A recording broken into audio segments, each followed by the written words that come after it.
ਵਾਲੇਕੁਮ ਸਲਾਮ। ਇਹ ਦੱਸੋ ਆ ਜਿਹੜਾ ਹੱਥ 'ਚ ਫੜਿਆ ਇਹ ਕੀ ਆ? ਇਹ ਜੀ ਤੁਹਾਨੂੰ ਨਹੀਂ ਪਤਾ ਕੀ ਅੱਛਾ ਹੈਗਾ? ਸਾਨੂੰ ਪਤਾ ਇਹ ਹੈ ਜੀ ਬਿੱਲ ਪੱਥਰ ਬਿੱਲ ਗਰੀ, ਹਾਂਜੀ ਅੰਗਰੇਜ਼ੀ 'ਚ ਕਹਿੰਦੇ ਵੁੱਡ ਐਪਲ।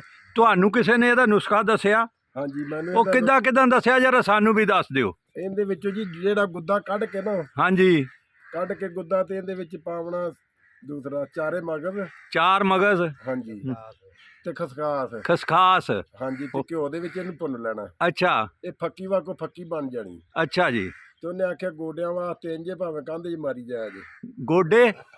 ਅੱਛਾ ਤੇ ਤੇ ਗੋਡਿਆਂ ਵਾਸਤੇ ਨੁਕਸਾ ਬੜਾ ਠੀਕ ਹੈ। ਇਹ ਕਿੰਨੀ ਵਾਰ ਖਾਣਾ?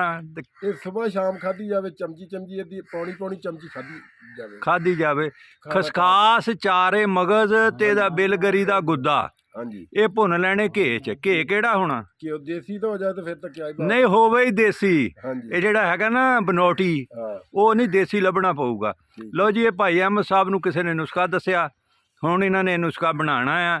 ਜਦੋਂ ਬਣਾ ਕੇ ਖਾਣਗੇ ਸਵਾਦ ਤਾਂ ਥੋੜੀ ਜਿਹੀ ਫੱਕੀ ਮੈਨੂੰ ਵੀ ਦੇ ਕੇ ਜਾਣ। ਚਲੋ ਠੀਕ ਪਲ ਹੈ। ਕਿੱਥੇ ਮੌਲਵੀ ਨੇ ਦੇਣੀ ਆ। ਚਲੋ ਮੈਂ ਉਹਨੂੰ ਉਹਦੇ ਵਾਸਤੇ ਚੱਲਿਆ ਤੇ ਅੱਛਾ ਉਹਦੇ ਵਾਸਤੇ। ਹਾਂ, ਹਾਂਜੀ ਠੀਕ ਆ। ਉਹ ਫਿਰ ਉਹ ਵੀ ਦੱਸਿਓ ਵੀ ਰਾਮ ਆ ਗਿਆ ਕਿ ਨਹੀਂ। ਠੀਕ ਹੈ। ਚੰਗਾ, ਅਸਲਾਮ ਵਾਲੇਕੁਮ। ਵਾਲੇਕੁਮ ਸਲਾਮ।